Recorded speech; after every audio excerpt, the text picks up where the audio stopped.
2002 എനിക്കുണ്ടായൊരു സ്വപ്നത്തിന് ശേഷം ദൈവം എനിക്ക് തന്ന വചനവെളിപ്പാടുകൾ, അനുഭവങ്ങളെല്ലാം ഒരു പുസ്തകത്തിലാക്കി 2008 റെയ്നഡ് ബോംഗെ എന്നു പേരുള്ള ദേവദാസം വന്ന സമയത്ത് അദ്ദേഹത്തിൻ്റെ യോഗത്തിൽ പ്രസിദ്ധീകരിപ്പാൻ കർത്താവ് കൃപ വന്നു.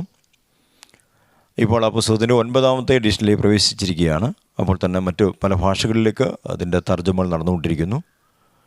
ആ ഗ്രന്ഥത്തിൻ്റെ ലക്ഷ്യം, അതിൻ്റെ ഉദ്ദേശം എന്ന് പറയുന്നത് ഒരാത്മീക മുന്നേറ്റം ഉണ്ടാകുക എന്നുള്ളതാണ്. ഏകദേശം ഒരു 12 വർഷമായിട്ട് മറ്റൊരു പുസ്തകത്തിൻ്റെ പണിപ്പുരയിലാണ്. അത് എഴുത്ത് കഴിഞ്ഞു.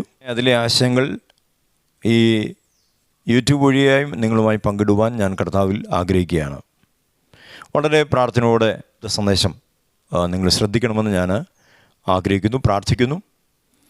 ഒരാത്മീയ മുന്നേറ്റം നമ്മുടെ ഈ തലമുറയിൽ ഉണ്ടാകുവാൻ തക്കോണം പരിശുദ്ധാത്മാ നമ്മളിൽ പ്രവർത്തിക്കട്ടെ. ഏകദേശം 50ലധികം വീഡിയോ ക്ലിപ്പുകളായിട്ടാണ് ഞാനിത് പ്രസിദ്ധീകരിക്കുന്നത്.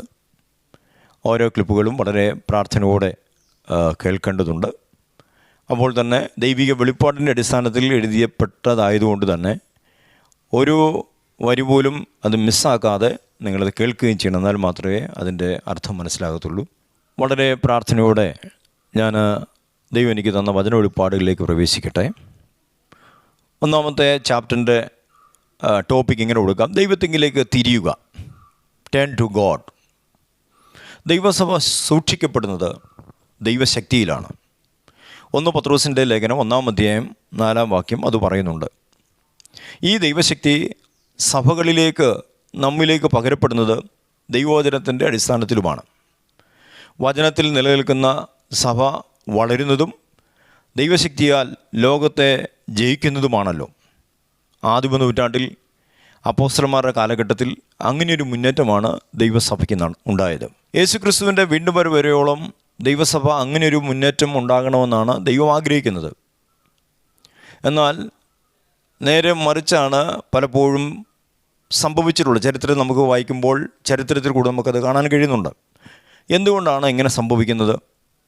ദൈവശക്തിയോടെ ദൈവസഭ മുന്നേറണമെന്ന് ദൈവം ആഗ്രഹിക്കുന്നുവെങ്കിലും അത് പലപ്പോഴും ലോകമയത്വത്തിന് അടിമപ്പെട്ടു പോകുന്നു. ദൈവത്താൽ ഉണർത്തപ്പെടുന്നവരുടെ അനുസരണക്കേടുകളോ തലമുറകളുടെ വിടവിൽ ദൈവജനത്തിനിടയിൽ സംഭവിക്കുന്ന അനുസരണക്കേടുകളോ സഭയെ ലോകമയത്വത്തിന് അടിമപ്പെടുത്തുകയാണ്.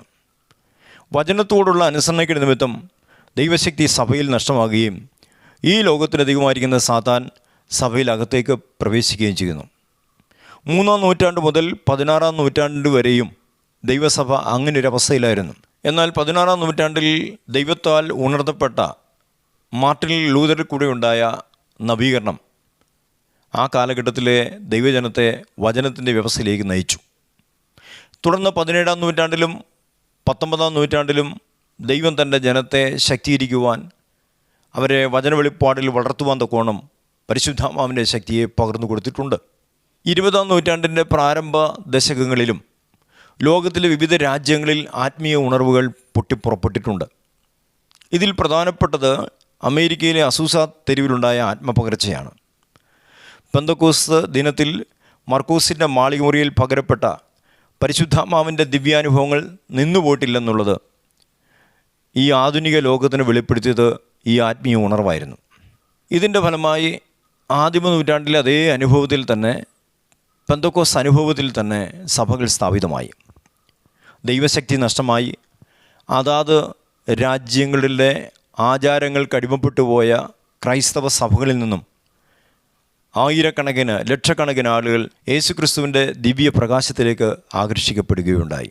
20-ാം നൂറ്റാണ്ടിലെ പരിശുദ്ധാത്മാ പകർച്ചയാൽ നവീകരിക്കപ്പെട്ട, ആത്മശക്തിയാൽ ഉടലെടുത്ത ദൈവസഭകളെ ഞാൻ വിളിക്കുന്നത് ആധുനിക ദൈവസഭകളെന്നാണ്. എന്നാൽ ഇന്ന് 20-ാം നൂറ്റാണ്ടിലുണ്ടായ ആത്മപകർച്ചകൾക്ക് ഏകദേശം 1 നൂറ്റാണ്ട് തികഞ്ഞിരിക്കുകയാണ്.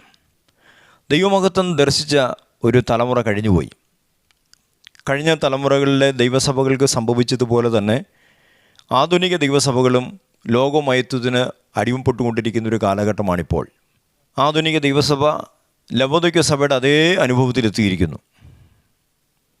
ലവോദിക്ക സഭയ്ക്ക് സാമ്പത്തിക സമൃദ്ധി ഉണ്ടായിരുന്നുവെങ്കിലും അവർ ആത്മീയമായി നിർഭാഗ്യതയും അരിഷ്ടതയും നഗ്നതയും അന്ധതയും സഭയെ ബാധിച്ചിരുന്നുവല്ലോ. സാമ്പത്തിക സമൃദ്ധിയെ ദൈവാനുഗ്രഹത്തിൻ്റെ പ്രഥമ ലക്ഷണമായി ചിന്തിച്ചതിനാൽ സഭയുടെ ആത്മീക പിന്മാറ്റത്തെ സഭയ്ക്ക് തിരിച്ചറിയാൻ കഴിഞ്ഞില്ല. അതാണ് ലവോദിക്ക സഭയ്ക്ക് സംഭവിച്ചത്. എന്നതുപോലെ തന്നെയാണ് ഈ കാലഘട്ടത്തിലും സംഭവിച്ചുകൊണ്ടിരിക്കുന്നത്. ആധുനിക ദൈവസഭയും അതേ പാതയിലാണ്. നാം ഇപ്പോൾ എത്തിയിരിക്കുന്നത് ജനാധിപത്യത്തിൻ്റെ കാലഘട്ടമാണല്ലോ. ദൈവസഭകളിലും ജനാധിപത്യത്തിൻ്റെ വേരോട്ടം ആരംഭിച്ചു കഴിഞ്ഞിരിക്കുന്നു. അത് പിടിമുറുക്കിയിരിക്കുകയാണ്. ജനാധിപത്യ വ്യവസ്ഥിതിയിൽ പ്രാധാന്യം എപ്പോഴും ഭൂരിപക്ഷത്തിനാണ്, അവരുടെ അഭിപ്രായത്തിനാണ് പ്രാധാന്യം കൂടുതലുള്ളത്. എന്നാൽ ദൈവസഭയിൽ ഭൂരിപക്ഷത്തിനോ ന്യൂനപക്ഷത്തിനോ അല്ല, ദൈവഹിതത്തിന് തന്നെയായിരിക്കണം പ്രാധാന്യം. മാനുഷികമായ നിയന്ത്രണം എവിടെയൊക്കെയോ ഉണ്ടാകുമോ അവിടെ നിന്നെല്ലാം ദൈവസാന്നിധ്യം മാറിപ്പോകുമെന്നാണ് ഞാൻ ദൈവവചനത്തിൽ നിന്നും പഠിച്ചിട്ടുള്ളത്.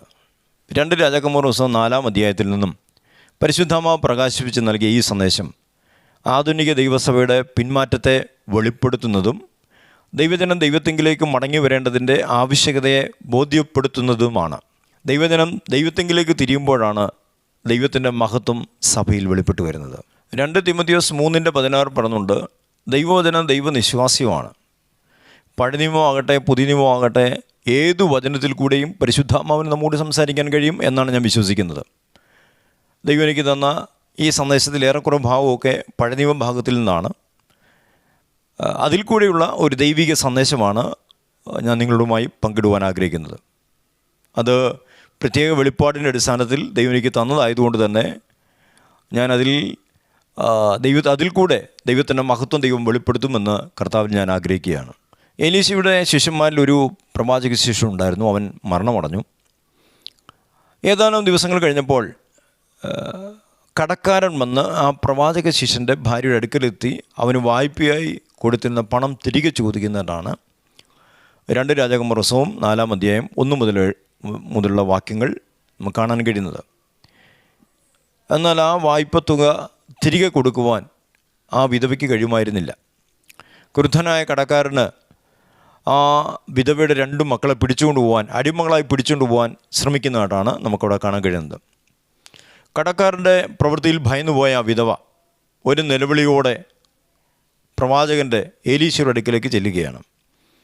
ആ സമയത്ത് ദൈവത്തിൻ്റെ ആത്മാവ് ദൈവപുരുഷനിൽ കൂടെ സംസാരിക്കുകയും അവളുടെ കടബാധ്യതയെ നീക്കുവാൻ ദൈവം ഒരു അത്ഭുതം അവളുടെ വീട്ടിൽ ചെയ്തുവെന്ന് നമുക്ക് അവിടെ കാണാൻ കഴിയുന്നുണ്ട്.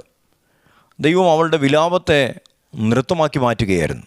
2 രാജാക്കന്മാർ പുസ്തകം 4-ാം അധ്യായം 1 മുതൽ 7 വരെയുള്ള വാക്യങ്ങളിൽ പറയുന്ന പ്രവാചക ശിഷ്യനും ഒരു ഭരണി എണ്ണയ്ക്കും പാത്രങ്ങൾക്കുമെല്ലാം വിവിധങ്ങളായ വ്യാഖ്യാനങ്ങൾ നിലവിലുണ്ട്. എന്നാൽ അവയിൽ നിന്നെല്ലാം വ്യത്യസ്തമൊരു വ്യാഖ്യാന ശൈലിയാണ് പരിശുദ്ധാത്മാവ് എൻ്റെ ഉള്ളത്തിൽ പ്രേരിപ്പിച്ചു തന്നത്. തിരുവെഴുത്തിനെ തിരുവെഴുത്ത് കൊണ്ട് തന്നെ വ്യാഖ്യാനിക്കുക. ദൈവത്താൽ ഉണർത്തപ്പെട്ട 17-ാം നൂറ്റാണ്ടിൽ ദൈവത്താൽ ഉണർത്തപ്പെട്ട മാർട്ടിൻ ലൂതർ അങ്ങനെയാണ് വചനത്തെ വ്യാഖ്യാനിച്ചത്. ഈ സന്ദേശം നിങ്ങൾ ക്രമമായി കേൾക്കണം. നമ്മുടെ ഈ തലമുറയിൽ ഒരാത്മീയ മുന്നേറ്റം സംഭവിക്കട്ടെ. അത് നമ്മിൽ ആരംഭിക്കട്ടെ. ഇന്ത്യ ദൈവമഹത്വം കാണട്ടെ. ലോകരാജ്യങ്ങൾ യേശുക്രിസ്തുവിൻ്റെ സ്നേഹത്തിലേക്ക് ആകർഷിക്കപ്പെട്ടു വരട്ടെ. അതിനായി നമുക്ക് പ്രാർത്ഥിക്കാം. അടുത്ത വീഡിയോ ക്ലിപ്പ് തന്നെ ഇടുന്നതായിരിക്കും. നിങ്ങൾ പ്രാർത്ഥനയോടെ ഇത് ശ്രദ്ധിക്കണമേ.